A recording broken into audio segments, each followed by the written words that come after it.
Hi friends, welcome to my channel. ಆಸೆ ಮುಂದಿನ ಭಾಗದಲ್ಲಿ ಏನಾಗುತ್ತೆ ನೋಡೋಣ. ಹಾಗೆ ಫಸ್ಟ್ ಟೈಮ್ ನನ್ನ ಚಾನಲ್ ನೋಡ್ತಾ ಇದ್ರೆ ಪ್ಲೀಸ್ ಒಂದು ಸಬ್ಸ್ಕ್ರೈಬ್ ಮಾಡ್ಕೊಳ್ಳಿ. ವಿಡಿಯೋ ಇಷ್ಟ ಆದಲ್ಲಿ ಒಂದು ಲೈಕ್ ಮಾಡೋದನ್ನ ಮರಿಬೇಡಿ.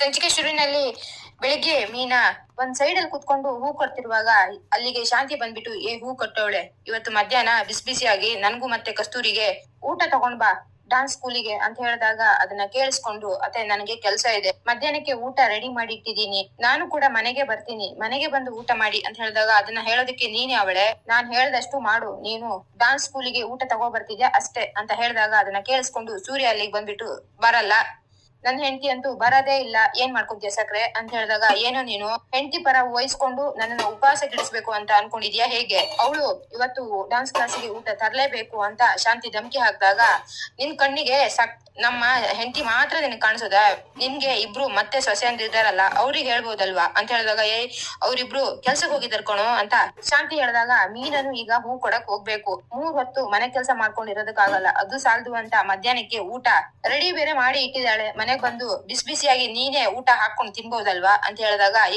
ಅವಳು ನನ್ ಸೊಸೆ, ನಾನು ಅವಳ ಅತ್ತೆ ಹೇಳ್ದಂಗೆ ಕೇಳೋದು, ಅತ್ತೆ ಮಾವನ ಚೆನ್ನಾಗಿ ನೋಡ್ಕೊಳ್ಳೋದು ಮನೆಗ್ ಬಂದಿರೋ ಹೆಣ್ಣಿನ ಪ್ರತಿಯೊಬ್ಬರು ಕರ್ತವ್ಯ, ನಾನ್ ಹೇಳ್ದಂಗೆ ಅವಳು ಕೇಳಲೇಬೇಕು ಅಂತ ಶಾಂತಿ ಹೇಳಿದಾಗ, ನಿನ್ ಕಣ್ಣಿಗೆ ಮೀನಾ ಮಾತ್ರ ಕಾಣಿಸೋದ, ನಿನ್ಗೆ ಇನ್ನ ಇಬ್ರು ಸೊಸೆಂದಿದ್ದಾರೆ ನೆನ್ಪಿರ್ಲಿ, ಅವ್ರ ಮೇಲೂ ನಿನ್ ಸ್ವಲ್ಪ ಅತ್ತೆ ದರ್ಬಾರು ಜಾಸ್ತಿ ಮಾಡು ಅಂತ ಹೇಳಿದಾಗ ಅದನ್ನ ಕೇಳಿಸ್ಕೊಂಡು, ಏನು ನೀನು, ನಾನ್ ಯಾವಾಗ್ಲೂ ಈ ಹೂ ಕಟ್ಟೋಳ ಹತ್ರ ಮಾತಾಡ್ತಾ ಇರುವಾಗ ಮಧ್ಯ ಬಂದು ಮೂಗ್ ತುರಿಸ್ತೀಯಲ್ಲ, ನಾಚಿಕೆ ಆಗಲ್ವೇನ ನಿನ್ಗೆ ಹೆಂಡತಿ ಸೆರ್ಗೆ ಇಟ್ಕೊಂಡು ಓಡಾಡೋದಕ್ಕೆ ಅಂತ ಹೇಳಿದಾಗ ಅದನ್ನ ಕೇಳಿಸ್ಕೊಂಡು, ಇವಳು ಬೇರೆ ಯಾರು ಅಲ್ಲ, ನಾನು ಕಟ್ಕೊಂಡ್ ಬಂದಿರೋ ನನ್ ಹೆಂಡತಿ ಮೇಲೆ ದೌರ್ಜನ್ಯ ಆಗ್ತಿದ್ರೆ ಅದನ್ನ ನೋಡ್ಕೊಂಡು ನನ್ ಕೈಯಲ್ಲಿ ಸುಮ್ನೆ ಇರೋದಕ್ಕಾಗಲ್ಲ, ನೋಡು ಸಕ್ರೆ, ನಿನ್ಗೆ ಅಷ್ಟಿದ್ರೆ ನೀನೇ ಮಧ್ಯಾಹ್ನ ಬಂದು ಊಟ ಮಾಡ್ಕೊಂಡ್ ಹೋಗು, ಸಾಲದಕ್ಕೆ ಆ ಸೋನ್ ಪಾಪುಡಿ ಬೇರೆ ಮನೆಗೆ ಬರ್ತಾಳೆ, ನಿನ್ಗೇನು ಇಲ್ಲಿಂದ ಇಲ್ಲಿಗೆ ಮನೆಗ್ ಬಂದು ಊಟ ಮಾಡಕ್ ಆಗಲ್ವಾ ಅಂತ ಹೇಳಿದಾಗ, ಆಗಲ್ಲ ಕಣೋ, ಹೂ ಕಟ್ಟೋಳೆ, ನೀನು ಮಧ್ಯಾಹ್ನಕ್ಕೆ ಊಟ ತರ್ಲೇಬೇಕು ಅಂತ ಮತ್ತೆ ಶಾಂತಿ ಮೀನನ್ ಮೇಲೆ ದಬ್ಬಾಳಿಕೆ ನಡೆಸಿದಾಗ ಅದನ್ನ ಕೇಳಿಸ್ಕೊಂಡು, ಅತ್ತೆ ನನಗೆ ತುಂಬಾ ಕಡೆ ಹೂ ಕೊಡಕ್ಕೆಲ್ಲಕ್ಕೆ ತುಂಬಾನೇ ಕೆಲಸ ಇದೆ ಅತ್ತೆ, ಕೇಳಿಸ್ಕೊಂಡು, ಅತ್ತೆ ನನಗೆ ತುಂಬಾ ಕಡೆ ಹೂ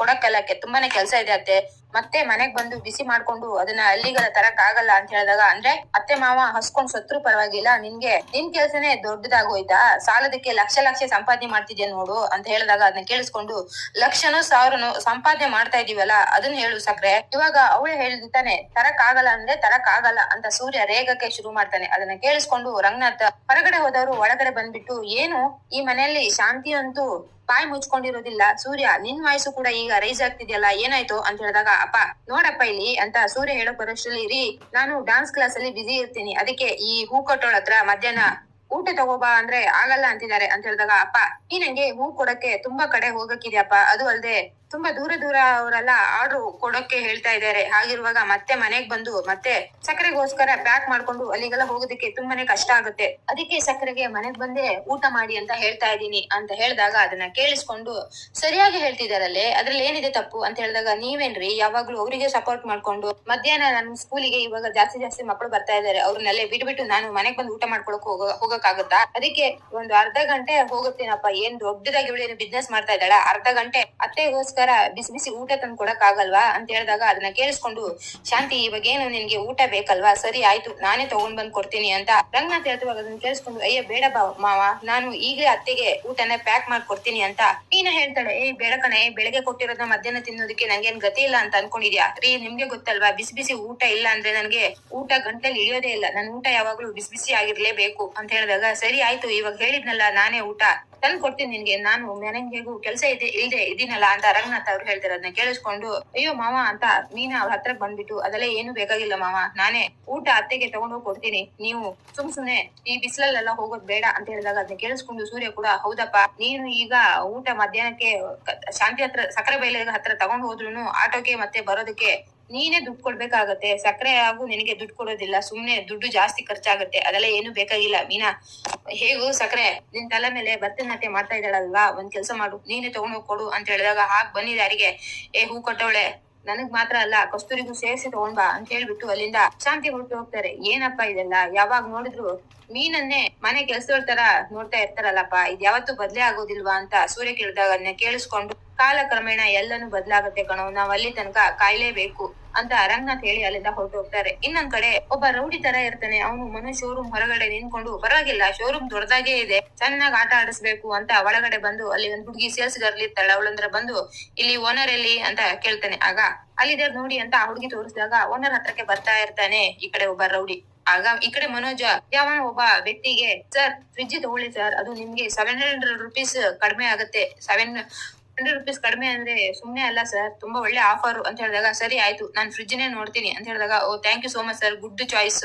ಬಾರೋ ಇಲ್ಲಿ ಇವರಿಗೆ ಹೊಸ ಮಾಡೆಲ್ ಫ್ರಿಡ್ಜ್ ಬಂದಿದೆಯಲ್ಲ ಅದನ್ನೆಲ್ಲ ತೋರ್ಸು ಅಂತ ಹೇಳಿದಾಗ ಸರಿ ಅಂತ ಆ ವ್ಯಕ್ತಿನ ಕರ್ಕೊಂಡು ಅಲ್ಲಿಂದ ಹೊರಟು ಹೋಗ್ತಾನೆ. ಇನ್ನೊಂದ್ ಕಡೆ ಅದೇ ಸಮಯಕ್ಕೆ ಅಲ್ಲಿ ರೌಡಿ ಬಂದ್ಬಿಟ್ಟು ಟಿವಿನ ಈ ಶೋರೂಮ್ ಓನರ್ ಅಂತ ಕೇಳ್ತಾನೆ. ಹೌದು ಸರ್, ಏನು ಟಿವಿ ನೋಡಕ್ ಬಂದ್ರಾ ಅಂತ ಮನೋಜ್ ಕೇಳಿದಾಗ ಟಿವಿ ನಮ್ಮನೇಲೆ ಇರುತ್ತೆ, ಟಿವಿ ನೋಡೋಕೋಸ್ಕರ ಯಾರಾದ್ರೂ ಶೋರೂಮಿಗೆ ಬರ್ತಾರಾ ಅಂತ ಆ ವ್ಯಕ್ತಿ ಕೇಳಿದಾಗ ಅದನ್ನ ಕೇಳಿಸ್ಕೊಂಡು ಮನೋಜ್ ಆ ವ್ಯಕ್ತಿನ ಗುರಾಯಿಸ್ಕೊಂಡು ನೋಡ್ತಾ ಇರ್ತಾನೆ. ತಗೋ ಇದನ್ನ ಅಂತ ಒಂದು ಲೆಟರ್ ನ ಮನೋಜ್ ಕೈಗಿಡ್ತಾನೆ. ಆಗ ಮನೋಜ್ ಅದನ್ನ ತಿರ್ಗಿಸಿ ಬರ್ಸಿ ನೋಡ್ಕೊಂಡು ಇದ್ರಲ್ಲಿ ಏನ್ರಿ ಫ್ರಮ್ ಅಡ್ರೆಸ್ ಇಲ್ಲ ಟು ಅಡ್ರೆಸ್ ಇಲ್ಲ ಅಂತ ಕೇಳ್ತಾನೆ. ಫ್ರಮ್ ನಾನು, ಟು ನೀನು, ಕಣ್ಮುಂದೆ ಇರುವಾಗ ಏನಕ್ಕಯ್ಯ ಫ್ರಮ್ ಟು ಏನ್ ಪೋಸ್ಟ್ ಮ್ಯಾನ್ ತಂದ್ ಕೊಡ್ಬೇಕಾ ನಿನ್ ಕೈಗೆ ಅಂತ ಹೇಳಿದಾಗ ಅಲ್ಲ ಇದ್ರಲ್ಲಿ ಏನಿದೆ, ನೀವ್ ಯಾಕೆ ತಂದ್ ಕೊಡ್ತಿದ್ದೀರಾ ಅಂತ ಹೇಳಿದಾಗ ಶೋರೂಮ್ ಇಟ್ಕೊಂಡಿದ್ಯಾ ಅಂದ್ರೆ ನಿನ್ಗೆ ಓದಕ್ ಬರತ್ತೆ ಅಂತ ಅನ್ಕೊಂಡಿದೀನಿ, ಓದಕ್ ಬರ್ಲೇ ಇಲ್ಲ ಅಂತ ಹೇಳಿದ್ರೆ ಹೇಳು ನಾನೇ ಓದ್ ಹೇಳ್ತೀನಿ ಅಂತ ಹೇಳಿದಾಗ ಏನಯ್ಯ ಬಾಯಿ ಬಂದಾಗ ಮಾತಾಡ್ತೀಯ, ಸಾಲದಕ್ಕೆ ನೀನ್ ಒಳ್ಳೆ ಅಂತ ಹೇಳ್ತಿರುವಾಗ ಏನ್ ನಾನ್ ಒಳ್ಳೆ ಏನು ಅಂತ ಆ ರೌಡಿ ಜೋರ್ ಮಾಡಕ್ಕೆ ಶುರು ಮಾಡಿದಾಗ ಅದನ್ನ ಕೇಳಿಸ್ಕೊಂಡು ಮನೋಜಂಗೆ ಫುಲ್ ಲೈಟ್ ಆಗಿ ಭಯ ಶುರು ಆಗ್ತಿರುತ್ತೆ. ಈ ಕಡೆ ಇಬ್ರು ಮನೋಜ್ ಶೋರೂಮ್ ಅಲ್ಲಿ ಕೆಲಸ ಮಾಡ್ತಾರಲ್ಲ ಆ ಹುಡುಗರಿಬ್ರು ಮನೋಜ್ ಕಡೆನೆ ನೋಡ್ತಿರುವಾಗ ಏನು ಕಸ್ಟಮರ್ ಹ್ಯಾಂಡಲ್ ಮಾಡಿ ಹೋಗಿ ಅಂತ ರೇಗ್ತಾನೆ. ಆಗ ಅವ್ರು ಇಬ್ರು ಹುಡುಗರು ಅಲ್ಲಿಂದ ಹೊರಟೋಗ್ತಾರೆ. ಈ ಕಡೆ ಮನೋಜ್ ಆ ಕಡೆ ತಿರುಗಿ ಈ ಕಡೆ ತಿರುಗೋ ಅಷ್ಟರಲ್ಲಿ ಈ ಕಡೆ ಎದುರುಗಡೆ ಏನೋ ರೌಡಿ ಮಂಗಮಯ ಆಗಿರ್ತಾನೆ. ಆಗ ಮನೋಜ್ಗೆ ಒಂದೇ ಸರಿ ಗಾಬರಿ ಆಗ್ಬಿಟ್ಟು ಹುಡುಗರು ಅಂತ ಮತ್ತೆ ಆ ಇಬ್ರು ಸೇಲ್ಸ್ ಮ್ಯಾನ್ ಹುಡುಗರ ಹತ್ರ ಹೋಗ್ಬಿಟ್ಟು ಇಲ್ಲೊಬ್ಬ ನಿಂತ್ಕೊಂಡಿದ್ನಲ್ಲ ಅವ್ನೆಲ್ಲ ಹೋದ ಅಂತ ಹೇಳಿದಾಗ ಇವಾಗ ಅಷ್ಟೇ ಹೋದ್ರಲ್ಲ ಸರ್ ಹೊರಗಡೆ ಅಂತ ಇಬ್ರು ಹುಡುಗರು ಹೇಳ್ತಾರೆ. ಅದನ್ನ ಕೇಳಿಸ್ಕೊಂಡು ಮನೋಜ ಎಂಟ್ರೆನ್ಸ್ ತನಕ ಬಂದ್ಬಿಟ್ಟು ನಂತರ ಮತ್ತೆ ವಾಪಸ್ ಬಂದ್ಬಿಟ್ಟು ಮೊನ್ನೆ ಒಂದ್ ಸಿಕ್ಕಿರೋ ಲೆಟರ್ಗೆ ಇವಾಗ್ಲೂ ಬೆವ್ತಾ ಇದೀನಿ, ಈಗ ಇನ್ನೊಂದ್ ಲೆಟರ್ ಸಿಕ್ತಲ್ಲಪ್ಪ ದೇವ್ರೆ ಇದ್ರಲ್ಲಿ ಏನಿದೆ, ಇನ್ನ ಎಷ್ಟು ದಿನ ನಾನು ನಿದ್ದೆ ಬಿಡ್ಬೇಕು ಅಂತ ನಿಧಾನಕ್ಕೆ ಆ ಲೆಟರ್ ಓಪನ್ ಮಾಡಿ ನೋಡಿದಾಗ ಅದ್ರಲ್ಲಿ 1, 2, 3 ಪಾಯಿಂಟ್ ತರ ಇರುತ್ತೆ. 1 ಪಾಯಿಂಟ್ ಅಲ್ಲಿ ನಿನ್ನ ಅಮ್ಮನಿಗೆ ಸದ್ಯದಲ್ಲೇ ಹಾರ್ಟ್ ಅಟ್ಯಾಕ್ ಆಗತ್ತೆ, ನಿನ್ ತಮ್ಮ ಸದ್ಯದಲ್ಲೇ ಒಂದು ಕೊಲೆ ಮಾಡಿ ಕೊಲೆಗಾರ ಪಟ್ಟಿ ಕಟ್ಕೊಂತೇನೆ, ನೀನು ಎಲ್ಲಾನು ಕಳ್ಕೊಂಡು ಬೀದಿಗೆ ಬರ್ತೀಯಾ ಅಂತ ಆ ಲೆಟರ್ ಅಲ್ಲಿ ಬರ್ದಿತ್ತು. ಅದನ್ನ ನೋಡ್ಕೊಂಡು ಏನು ಅಮ್ಮಂಗೆ ಹಾರ್ಟ್ ಅಟ್ಯಾಕ್, ಓ ಮೈ ಗಾಡ್, ಇನ್ನೊಂದು ತಮ್ಮ ಕೊಲೆಗಾರನ ಆಗ್ತಾನ, ಚೇಚೆ ರವಿ ಅಂತೂ ಈ ತರ ಮಾಡೋದಕ್ಕೆ ಸಾಧ್ಯನೇ ಇಲ್ಲ, ಇನ್ನು ಸೂರ್ಯನೇ ಹಿಂಗ್ ಮಾಡಿದ್ರು ಮಾಡ್ಬೋದು, ಇನ್ನು ನಾನೆಲ್ಲಾನು ಕಳ್ಕೊಂಡು ಬೀದಿಗೆ ಬರ್ತೀನ, ಅಯ್ಯೋ ದೇವಾ ಈಗ ಏನಪ್ಪಾ ಮಾಡೋದು ಅಂತ ಮತ್ತೆ ಎಂಟ್ರೆನ್ಸ್ ಕಡೆ ಓಡ್ಬಿಟ್ಟು ಅಲ್ಲೊಂದ್ ಹುಡುಗಿ ಸೇಲ್ಸ್ಗಳು ನಿಂತಿರ್ತಾಳೆ. ಒಬ್ಬ ಬಟನ್ ಎಲ್ಲ ಹೆಚ್ಚಾಕೊಂಡು ರೌಡಿ ತರ ಒಬ್ಬ ವ್ಯಕ್ತಿ ಬಂದಿದ್ನಲ್ಲ ಅವ್ನ್ ಯಾವ ಕಡೆ ಹೋದ ಅಂತ ಕೇಳಿದಾಗ ಸರ್ ಇಲ್ಲೇ ಹೊರಗಡೆ ಹೋಗಿ ಲೆಫ್ಟ್ ಹೋದ್ರು ಅಂತ ಹೇಳಿದಾಗ ಓಕೆ ಅಂತ ಮನೋಜ ಹೊರಗಡೆ ಓಡ್ ಬಂದ್ಬಿಟ್ಟು ರೈಟ್ ಅಲ್ಲ ಲೆಫ್ಟ್ ಅಂತ ಹುಡುಗ ಅಂತ ಸ್ವಲ್ಪ ಮುಂದೆ ತನಕ ಓಡ್ ಬರ್ತಾನೆ. ಆಗ ಇಲ್ಲಿ 3 ಜನ ಟೀ ಕುಡಿತಾ ಇರ್ತಾರೆ. ಅವ್ರ ಹತ್ರ ಬಂದ್ಕೊಂಡು ಸರ್ ಅಂತ ಹೇಳಿದಾಗ ಏನು ಅಂತ 3 ಜನ ಕೇಳಿದಾಗ ಏನಿಲ್ಲಪ್ಪ ಅಂತ ಮನೋಜ ಮತ್ತೆ ಸ್ವಲ್ಪ ಮುಂದೆ ಬಂದು ತಿರುಗಿ ನೋಡಿದಾಗ ಅಲ್ಲಿ ಆ ವ್ಯಕ್ತಿ ನಿಂತ್ಕೊಂಡಿರ್ತಾನೆ. ಯಾರು ನೀನು ಅಂತ ಅವ್ನ್ ಕಾರ್ಲ್ ಪಟ್ಟಿ ಹಿಡಿದಾಗ ಬಿಡೋಯ್ಯ ಕೈನಾ ಅಂತ ಹೇಳಿದಾಗ ಫಸ್ಟ್ ಹೇಳೋ ಈ ಲೆಟರ್ ನಿನ್ಗೆ ಯಾರು ಕೊಟ್ಟಿದ್ದು, ನೀನ್ ಯಾಕೋ ಇದನ್ನ ನನ್ ಕೈ ತಂದ್ಕೊಟ್ಟೆ ಅಂತ ಹೇಳಿದಾಗ ಫಸ್ಟ್ ಹೇಳ್ತೀನಿ ನನ್ ಕಾರ್ಲ್ ಪಟ್ಟಿ ಬಿಡು ಅಂತ ಆ ವ್ಯಕ್ತಿ ಹೇಳ್ತಾನೆ. ಆಗ ಮನೋಜ ಅವ್ನ್ ಶರ್ಟ್ ಕೈನ ಬಿಟ್ಬಿಟ್ಟು ಈಗ ಹೇಳು ಯಾರ್ ನಿನ್ ಕೊಟ್ಟಿದ್ದು ಅಂತ ಹೇಳಿದಾಗ ಯಾಕೆ ನಾನ್ ಯಾರಾದ್ರೂ ಕೊಟ್ರೆ ಮಾತ್ರ ನಿನ್ ಕೈ ತಂದ್ಕೊಡ್ಬೇಕಾ, ನಿನ್ಗೆ ಸತ್ಯ ಗೊತ್ತಾಗ್ಬೇಕು ಅಂದ್ರೆ ನಾನ್ ಈಗ ಅಷ್ಟೇ ಟೀ ಕುಡ್ದಿದೀನಿ, ಆ ಟೀ ದುಡ್ಡು ಕೊಟ್ವಾ ಅಂತ ಆ ರೌಡಿ ಹೇಳ್ತಾನೆ. ಅದನ್ನ ಕೇಳಿಸ್ಕೊಂಡು ನಾನ್ ಯಾಕೋ ಕೊಡ್ಬೇಕು ಅಂತ ಮನೋಜ ಕೇಳಿದಾಗ ನಿನ್ಗೆ ಸತ್ಯ ಗೊತ್ತಾಗ್ಬೇಕಲ್ವಾ ಅದಕ್ಕೆ ಅಂತ ಆ ರೌಡಿ ಹೇಳ್ತಾನೆ. ಬೇರೆ ದಾರಿ ಇಲ್ದೆ ಮನೋಜ ಟೀ ಓನರ್ ಹತ್ರ ಬಂದ್ಬಿಟ್ಟು ಎಷ್ಟಾಯ್ತು ಅಂತ ಕೇಳಿದಾಗ 90 ರೂಪಾಯಿ ಅಂತಾನೆ. ಏನು 1 ಟೀ 90 ರೂಪಾಯಿ ಅಂತ ಮನೋಜ ಕೇಳಿದಾಗ 90 ರೂಪಾಯಿ ಅಲ್ಲ ಸರ್, ಸಿಗರೇಟು ಬೋಂಡಾ ಮಣ್ಮಸಿ ಅಂತ ಏನೇನೋ ತಿಂದಿದ್ದಾನೆ ಅದಕ್ಕೆ 90 ರೂಪಾಯಿ ಅಂತ ಹೇಳಿದಾಗ ಕಡೆ ಮನೋಜ ರೌಡಿನ ಗುರಾಯಿಸ್ಕೊಂಡು ನೋಡಿದಾಗ ಕಟ್ಟು ಅಂತ ಅವನು ಸಂಜೆ ಮಾಡ್ತಾ ಇರ್ತಾನೆ. ಬೇರೆ ದಾರಿ ಇಲ್ದೆ ಮನೋಜ 100 ರೂಪಾಯಿ ತಕ್ಕೊಟ್ಟು ಅವ್ರು 10 ರೂಪಾಯಿ ವಾಪಸ್ ಕೊಟ್ಟಾಗ ಒಳ್ಳೆ ನೋಟು ತಾನೆ ಅಂತ ಮನೋಜ ಹೇಳಿದಾಗ ಚೆಕ್ ಮಾಡ್ಕೋ ಅಂತ ಓನರ್ ಅವ್ರು ಹೇಳ್ತಾರೆ. ಅದನ್ನ ಪರ್ಸಂಗ್ ಇಟ್ಟು ತಿರ್ಗಿ ನೋಡುವ ಅಷ್ಟರಲ್ಲಿ ಆ ವ್ಯಕ್ತಿ ಮತ್ತೆ ಮಾಯ ಆಗಿರ್ತಾನೆ. ಮತ್ತೆ ಓಡ್ ಬಂದ್ಕೊಂಡು ಆ ಕಡೆ ಹುಡುಕೋ ಅಷ್ಟರಲ್ಲಿ ಅವನ ಅಲ್ಲಿಂದ ಜಾಗನ ಖಾಲಿ ಮಾಡಿರ್ತಾನೆ. ಇನ್ನೊಂದ್ ಕಡೆ ಮಧ್ಯಾಹ್ನ ಶ್ರುತಿ ಊಟಕ್ಕೆ ಮನೆಗೆ ಬಂದಿರ್ತಾರೆ. ರಂಗನಾಥಿಗೆ ಮತ್ತೆ ಶ್ರುತಿಗೆ ಊಟ ಬಳಸ್ತಾ ಇರ್ತಾಳೆ ಮೀನಾ. ವಾವ್ ಸಾಂಬಾರ್ ತುಂಬಾನೇ ಸೂಪರ್ ಆಗಿದೆ ಅಂತ ಶ್ರುತಿ ಹೇಳಿದಾಗ ಹೌದಾ ಇನ್ನೊಂದ್ ಸ್ವಲ್ಪ ಹಾಕೊಳ್ಳಿ ಅಂತ ಮೀನ ಬಳಸ್ತಾ ಇರ್ತಾರೆ. ಈ ಕಡೆ ಶಾಂತಿಗೋ ಮತ್ತೆ ಕಸ್ತೂರಿಗೋಸ್ಕರ ಊಟನ ಪಾರ್ಸಲ್ ಮಾಡ್ತಾ ಇರುವಾಗ ಇದ್ಯಾರಿಗೆ ಅಂತ ಶ್ರುತಿ ಕೇಳಿದಾಗ ಅತ್ತೆಗೆ ಅಂತ ಮೀನಾ ಹೇಳ್ತಾಳೆ. ಏನು ಅತ್ತೆಗ, ನಾವು ಮನೆಗೆ ಬಂದು ಊಟ ಮಾಡ್ತಿದ್ವಿ, ಅತ್ತೆಗೆ ಇಲ್ಲಿಂದ ಇಲ್ಲಿಗೆ ಮನೆಗ್ ಬರಕ್ ಆಗಲ್ವಾ ಅಂತ ಹೇಳಿದಾಗ ನಿನ್ನೆ ಅತ್ತೆನ ನೀನೇ ಚೆನ್ನಾಗಿ ಅರ್ಥ ಮಾಡ್ಕೊಂಡಿದ್ಯಮ್ಮ, ಮೀನಾ ಅರ್ಥ ಮಾಡ್ಕೊಂಡಿಲ್ಲ, ಮೀನಾ ಅಂತ ಸೊಸೆನ ಪಡೆದಕ್ಕೆ ಅವಳು ಪುಣ್ಯ ಮಾಡಿರ್ಬೇಕು ಅಂತ ಹೇಳಿದಾಗ ಕರೆಕ್ಟ್ ಆಗಿ ಹೇಳಿದ್ರಿ ಮಾವ, ಆದ್ರೆ ಅತ್ತೆಗೆ ಮೀನಾ ಅವ್ರ ವ್ಯಾಲ್ಯೂ ಅರ್ಥ ಆಗಿಲ್ಲ ಇನ್ನ ಅಂತ ಹೇಳಿದಾಗ ಸರಿ ಆಯ್ತು ಬಿಡಿ ಸುಮ್ನೆ ಯಾಕೆ ಅವ್ರ ಬಗ್ಗೆ ಮಾತು ಅಂತ ಹೇಳ್ತಿರುವಾಗ ಮೀನಾ ಅವ್ರೆ ನಂಗೆ ಇನ್ನೊಂದ್ ಸ್ವಲ್ಪ ಸಾಂಬಾರ್ ಹಾಕ್ತೀರಾ ಅಂತ ಹೇಳಿದಾಗ ಅಷ್ಟೊಂದ್ ಚೆನ್ನಾಗಿದ್ಯಾ ಅಂತ ಮೀನಾ ಕೇಳ್ತಾಳೆ. ಹೌದು ಅಂತ ಹೇಳ್ತಿರುವಾಗ ಈ ಕಡೆ ಪಟ್ಟಂತ ರಂಗನಾಥ ಶಾಂತಿ ಬಾ ಊಟಕ್ಕೆ ಅಂತ ಹೇಳ್ತಾರೆ. ಅದನ್ನ ಕೇಳಿಸ್ಕೊಂಡು ಇದು ಒಂದ್ ಸಾಂಬಾರ ಅಂತ ಶ್ರುತಿ ಹೇಳಿದ್ರೆ ಯಾಕೆ ನಿಮ್ಗೆ ಇಷ್ಟ ಇದ್ರೆ ತಿಂಡಿ, ಇಲ್ಲ ಅಂದ್ರೆ ಎದ್ದು ಹೋಗ್ತಾ ಇರಿ ಅಂತ ಮೀನಾ ಮತ್ತೆ ಶ್ರುತಿ ನಾಟಕ ಆಡಕ್ಕೆ ಶುರು ಮಾಡ್ತಾರೆ. ಅದನ್ನ ನೋಡ್ಕೊಂಡು ರಂಗನಾಥ್ ಜೋರಾಗಿ ನಗ್ತಾ ಇರುವಾಗ ಶ್ರುತಿ ಮೀನಾ ಆಶ್ಚರ್ಯದಿಂದ ರಂಗನಾಥ್ ಮುಖ ನೋಡಿ ಶಾಂತಿ ಬಂದ್ರಾ ಇಲ್ವ ಅಂತ ಎಣ್ಕಿ ನೋಡ್ತಾ ಇರ್ತಾರೆ. ಅವಳು ಬಂದಿಲ್ಲ, ನೀವೇನು ಗಾಬರಿ ಪಟ್ಕೋಬೇಡಿ ಅಂತ ಹೇಳ್ತಿರುವಾಗ, ಏನ್ ಮಾವ ಇದು ನಮ್ಮನ್ನೇ ಯಾಮಾರಿಸ್ತಿದೀರಾ ಅಂತ ಹೇಳಿದಾಗ, ನನ್ನ ಹೆಂಡತಿನೇ ನೀನ್ ಯಾಮಾರಿಸ್ತಿದೀರಂತೆ, ನಿಮ್ಮನ್ನೇ ಯಾಮಾರ್ಸದ್ ನನ್ ತಪ್ಪಾ ಅಂತ ಹೇಳಿದಾಗ, ಮಾವ ಅಂತ ಮೀನ ಹೇಳಿದಾಗ, ಸುಮ್ನೆ ತಮಾಷೆಗೆ ಅಲ್ಲ, ನೀವಿಬ್ರು ಎಷ್ಟು ಒಳ್ಳೆ ಆಕ್ಟಿಂಗು, ಒಂದೇ ಸರಿಗೆ ಇಬ್ರು ಅಲ್ಲಿಗೆ ಆಕ್ಟಿಂಗ್ ನ ಶುರು ಮಾಡ್ಕೊಬಿಟ್ರಲ್ಲ, ನಿಜವಾಗ್ಲು ಏನಾದ್ರು ಅವಾರ್ಡ್ ಅಂತಿದ್ರೆ ಅದ್ ನಿಮ್ಗೆ ಕೊಡ್ಬೇಕು ಅಂತ ರಂಗನಾಥ್ ಹೇಳಿದಾಗ, ಮಾವ ಪ್ಲೀಸ್ ಅಂತ ಮೀನಾ ಹೇಳ್ತಾರೆ. ಸರಿ ಆಯ್ತು ಮಾವ, ನಾನು ಬರ್ತೀನಿ ಅಂತ ಮೀನಾ ಊಟ ತಗೊಂಡು ಶಾಂತಿ ಹತ್ರಕ್ಕೆ ಬರ್ತಾ ಇರುವಾಗ ರೋಡ್ ಸೈಡ್ ಅಲ್ಲಿ ಒಂದು ಟಾರ್ಪಲ್ ಹಾಕೊಂಡು ಶೂ ಪಾಲಿಶ್ ಮಾಡ್ತಾ ಇರ್ತಾರೆ ಗಂಡ ಹೆಂಡತಿ. ಆಗ ಸಡನ್ ಆಗಿ ಹೆಂಡತಿ ಪ್ರಜ್ಞೆ ತಪ್ಪಿ ಬಿದ್ದಿರ್ತಾರೆ, ಅಜ್ಜಿ ಆಗಿರ್ತಾರೆ ಅವ್ರು. ಆಗ ಪಕ್ಕದಲ್ಲಿರೋ ಅಜ್ಜ, ಅಯ್ಯೋ ಹೇಳಿ ರೀ, ಹೇಳೆ ಅಂತ ಆ ತಾತ ಹೆಂಡತಿನ ಎಷ್ಟೇ ಹೇಳ್ಸಕ್ ಪ್ರಯತ್ನ ಪಟ್ರು ಅವ್ರು ಎದ್ದೇಳ್ತಾನೆ ಇರ್ಲಿಲ್ಲ. ಅದನ್ನ ನೋಡ್ಕೊಂಡು ಮೀನಾ ಹತ್ರ ಬಂದ್ಬಿಟ್ಟು, ತಾತ ಏನಾಯ್ತು ಅಜ್ಜಿಗೆ ಅಂತ ಕೇಳಿದಾಗ, 2 ದಿನದಿಂದ ಊಟ ಮಾಡಿಲ್ಲಮ್ಮ, ನಾನಾದ್ರೆ ಹಸುವನ್ನ ತಡ್ಕೊಂತೀನಿ, ಆದ್ರೆ ನನ್ ಹೆಂಡತಿ ತಡ್ಕೊಳಲ್ಲ, ಅದಕ್ಕೆ ಕಣ್ಣೇ ಬಿಡ್ತಿಲ್ಲ ಅವಳು. 2 ದಿನದಿಂದ ವ್ಯಾಪಾರನೂ ಇಲ್ಲ, ಒಂದ್ ಟೀ ಕೊಡ್ಸೋಣ ಅಂದ್ರೆ ನನ್ನ ಹತ್ರ 10 ರೂಪಾಯಿನೂ ಇಲ್ಲ ಅಂತ ತಾತ ಹೇಳಿದಾಗ ಅದನ್ನ ಕೇಳಿಸ್ಕೊಂಡು ಮೀನಂಗೆ ತುಂಬಾನೇ ಬೇಜಾರಾಗ್ತಿರತ್ತೆ. ಆಗ ತಾತ, ನನ್ನ ಹತ್ರ ಊಟ ಇದೆ, ಅಜ್ಜಿನ ಮೇಲೆ ಹೇಳ್ಸಿ ಅಂತ ಅಲ್ಲಿ ಹೋಗ್ಬಿಟ್ಟು ಕ್ಯಾರಿಯರ್ ತಗೊಬಂದು ಹಾಗೆ 2 ಬಾಳೆಹಣ್ಣನ್ನ ತಗೊಬಂದು ಅಜ್ಜಿಗೆ ಊಟ ಬಡಿಸ್ತಾರೆ.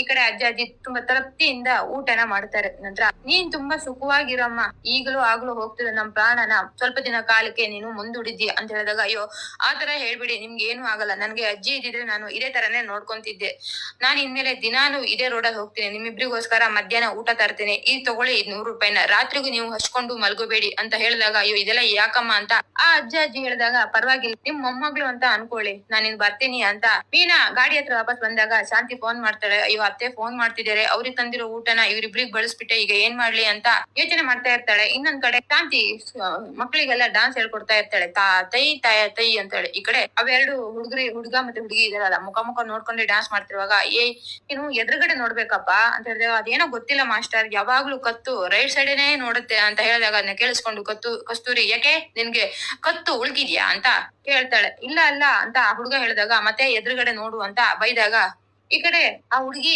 ಚೆನ್ನಾಗಿ ಡಾನ್ಸ್ ಮಾಡ್ತಾ ಇರೋದ್ ನೋಡ್ಕೊಂಡು, ನೀನು ಮುಂದೆ ಹೋಗ್ಬಿಟ್ಟು ಡಾನ್ಸ್ ಅನ್ನ ಹೇಳ್ಕೊಡ್ತೀರಮ್ಮ ಅಂತ ಕಸ್ತೂರಿ ಶಾಂತಿ ಹೇಳಿದಾಗ, ಸರಿ ಅಂತ ಆ ಹುಡುಗಿ ಮುಂದೆ ಹೋಗಿ ಡಾನ್ಸ್ ಮಾಡ್ತಾ ಇರುವಾಗ, ಈ ಕಡೆ ಹುಡುಗ ಅವಳ ಮುಖನೇ ನೋಡ್ಕೊಂಡು ನಗ್ತಾ ಇರ್ತಾನೆ, ಹಾಗೆ ಡಾನ್ಸ್ ಮಾಡ್ತಾ ಇರ್ತಾನೆ. ಅದೇ ಟೈಮಲ್ಲಿ ಮೀನಾ ಬಂದಾಗ, ಏಕೆ ಇಷ್ಟು ಲೇಟು ಅಂತ ಹೇಳಿದಾಗ, ಅದು ಟ್ರಾಫಿಕ್ ಅತ್ತೆ, ಬನ್ನಿ ಊಟ ಬಳಸ್ತೀನಿ ಅಂತ ಅವ್ರಿಬ್ರಿಗೂ ಬಿರಿಯಾನಿ ಹೋಟ್ಲಿಂದ ಪಾರ್ಸಲ್ ತಗೊಬಂದಿರ್ತಾಳೆ, ಅದನ್ನ ಬಳಸ್ತಾರೆ. ಸರಿ ಅಂತ ಮೀನಾ ಊಟ ಬಳಸ್ಬಿಟ್ಟು ವಾಪಸ್ ಹೋಗ್ತಿರುವಾಗ, ಅದೇ ಟೈಮಲ್ಲಿ ಅದೇ ಹುಡುಗಿ ಇರ್ತಾರಲ್ಲ, ಅವರು ತಂದು ಲಂಚ್ ಬಾಕ್ಸ್ ಅಲ್ಲಿ ಇರೋ ಊಟನ ಇನ್ನೊಂದ್ ಹುಡುಗನಿಗೆ, ಈ ಕಡೆ ಇರೋ ಹುಡುಗಿ ಆ ಹುಡುಗನಿಗೆ ತಿನ್ನಿಸ್ಕೊಂತ ಇರ್ತಾರೆ. ಅದನ್ನ ಇನ್ನ ನೋಡಿ ತುಂಬಾನೇ ಶಾಕ್ ಆಗ್ತಾಳೆ. ಅದೇ ಟೈಮಲ್ಲಿ ಆ ಹುಡುಗ ಬಂದ್ಬಿಟ್ಟು ಮತ್ತೆ ಓವರ್ ಆಕ್ಟಿಂಗ್ ಶುರು ಮಾಡ್ತಾನೆ.